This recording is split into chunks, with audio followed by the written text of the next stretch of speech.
Hi Tanuja, how you doing? Very well. Good to see you again. Great. Well, it's awesome to be here in your AWS offices in London and to connect and engage. And thank you for taking the time for connecting minds. We've known each other for some time, and I've both as peers, but also long-standing partnership between Software AG and AWS. Thank you. And I've had the privilege to follow your career and your engagement and your tremendous drive in terms of sponsoring business transformation, but also your commitment to diversity, inclusion, and long-term success both for communities as well as businesses. So I thought we'd take this opportunity to really hear some of your thoughts, delve into a couple of key themes that are at sort of the intersection of technology and diversity. And look, I mean, we know that the tech sector today is underserved, when you think about women. Yeah. And I'd say about 30% of the top tech jobs, are taken by women, whereas 50% of the workforce is women. Mm. And so we have this underrepresentation challenge. And what's not clear is, what's really driving that, and what are the obstacles and what are the challenges. And as businesses now start using more and more data, analytics, Gen AI, et cetera, what leads to these biases? And how do, when we think about as a tech exec, how do we think about bias? Should we be conscious about it? And what can tech execs do to address this bias challenge? It's a great question, and thank you for having me on Connecting Minds, really. I think it is a hugely passionate topic, not only for me, by the way, but as you know, with AWS and Amazon, we have these leadership principles that we operate by, and our latest leadership principle is all about success and scale brings broad responsibility, and we mean it. So I'm looking forward to getting into some of it with you. And maybe just picking up on your specific question, I think stepping back from purely the data bias, which I think is an issue that has to be addressed, if you just go back to the point you were raising, which is there is underrepresentation in the tech sector, broadly speaking, of women in tech. And in fact, the latest stat I was reading recently was only 26% of the Wow. data and AI positions, Oh, wow, yeah. positions broadly, not even senior positions, are women. And then if you look, and I know you've been down the investor route and have been, if you look at the funding that's going into startups, only 10% of the VC funding goes to women startups, right? Women-founded startups. So in essence, we've got a problem with just not having enough women. And so if you don't have enough women, of course, the algorithms that are being developed and everything else is being developed by one side.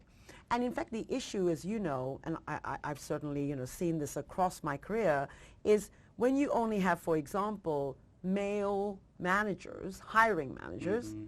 you tend to hire in your own look and feel. And the more women you bring in, it spawns a whole different thing. I mean, I'm very proud to say that my leadership team now is 50% women. Awesome. But, it's about role modeling and making sure that happens.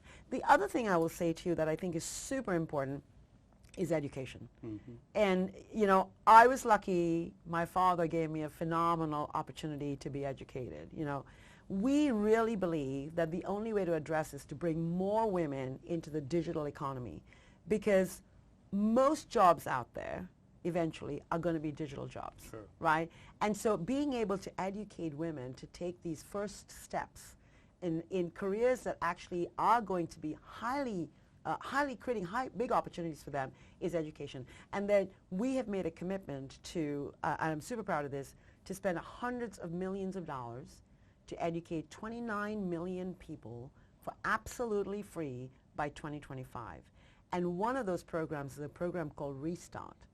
And it's 12 weeks of classroom training, again free, and you can get your first job in tech. So to me, we've got to address the basic problem, mm-hmm. and then that will address the issue of data bias as well. No, I think this is, it's absolutely right what you say. It's the basics that we have to really work hard on. So thanks for that, Tanuja. So the other thing is you're very passionate about women in STEM. And one of the things is, how can having more women in STEM, address this basic problem that you were talking about and kind of obviously address the bias issue. And so what can be done more on that front? Perhaps maybe you can share your thoughts around that. Yeah, no, I am. And by the way, here's the thing. I'm actually not an engineer. But I mentioned my father earlier. You know, there's always someone in your life who's just like, you know, made a huge impression on you. And he was a tech entrepreneur. Right. So in my early days, I would follow him around. And those were the days, Sanjay, of fax machines and microfilm equipment and, you know, things like that. But I learned from a very early day about tech because I had the opportunity to be exposed to tech very early. If you look at today's issue, we've only got 1 in 3, by the way, STEM graduates is female. 1 in 3. Only 19% of ICT specialists are female. Right. Right? And why is that? I think we have not done a great job in the tech industry. And by the way, I include you in the tech industry. Absolutely. You know, because which industry is not tech anymore? But we've not done a great job of, I would say, demystifying tech. So a lot of women, girls, think it's all about coding, or it's all engineering, or it's all, I don't know, maybe something boring, you know, that I don't want to go do. We've got to demystify tech, because if you think about the jobs, it's business development, it's marketing, it's product management, it's product development, it is software, and it is coding. UX, you know, it's design. all of that, design. Yeah. I mean, it's just incredible what you can do with tech, right? And especially with new technologies. I mean, with generative AI, you don't even need to know coding, although we do advise learning some coding, you know, growing up, because it's just part of just expanding. So in our case, you know, we are recruiting from across the board. You're not only recruiting science graduates, you're recruiting humanities graduates, you know, and it's very important for us to have a diverse group of thought in the room. So we have this leadership principle, which is leaders are right a lot. And that's what we use to really confirm the fact that you surround yourself with diversity, and that's the most important thing, because if you don't have diversity on your teams, I don't think you're going to be very, very successful at all. Absolutely. I think exposing the world to the fact that tech jobs are not only about science is really important. Getting more young girls to be excited about that and therefore taking tech jobs is really important. And one program that we're very excited about is something called Get IT. And I just actually did a judging of a final on this competition. So we work with students, mostly young girls, but not only, in the ages of 12 to 15, across schools, across all of Europe, Middle East, Africa. We've got them running in the US, et cetera, as well in APJ, where we engage them in app development competitions. And so it's less about the coding and more about the application of coding to a problem. And it's just been phenomenal to see these kids at that age come up with the things they do. So huge program, but I think it's those sorts of things. It's role modeling, it's being available, you know, it's seeing more women in tech. It's all of that that we need to do more of. Yeah, no, I mean, I think the point you just said about demystify, and I think there is so many exciting aspects of tech. And you're right. I think everybody just falls into the trap of the coding, you know, so you're right. I think it's great to hear that. Tanuja, one of the things is, you know, there's ample evidence that, let's say, organizations that are diverse and more inclusive, they tend to have, you know, better ability to make decisions. They are more successful, more profitable. So what do you think? Is there a connection between technology and diversity from an ability to be more profitable, more successful, and what do you think about that? Yeah, and you're right, there is ample evidence. There are more reports published than you can imagine. I think the one that I recently looked at was a Morgan Stanley one, actually, where there was clear evidence that those who have a lot more equal representation, and I don't think it's only about women, actually I think it's diversity and inclusion in all its forms, were more likely, companies that had that were more likely to perform by almost 3%. Yeah.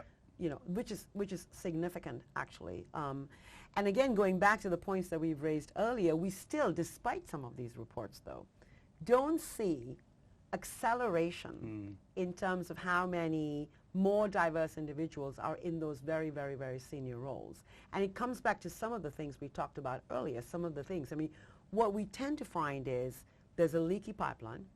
So you get 50% sometimes of women right at the very beginning of your pipeline. But then as you go through the process, they leak out. And why do they leak out? Because I believe there's not enough sponsorship happening. Women tend to be over-mentored and under-sponsored. And you and I know what sponsorship means, right? Sponsorship is, I open doors and opportunities for you. I don't just give you loads of feedback on how you can improve yourself. So I think that's one thing. I think the other big thing that has worked for me as well, personally as well, is having a group of people and a network that you can interface with and exchange ideas and best practices.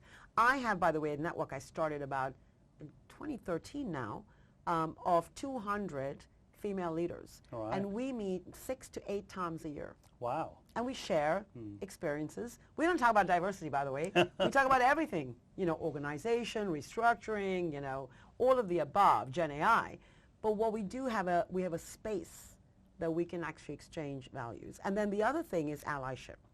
So I love what you're doing here because we need men to really stand up and there's lots of programs like this. There's He for She, for example. Sure. We've got an inclusion pledge here that we use a lot. And I think from the side of the women, I always say, listen, you're not going to be perfect on everything, right? It takes a village to do something, and you need to create that village. Absolutely. You need to outsource certain things. You need to be able to not think you're a super mom and super leader and super friend.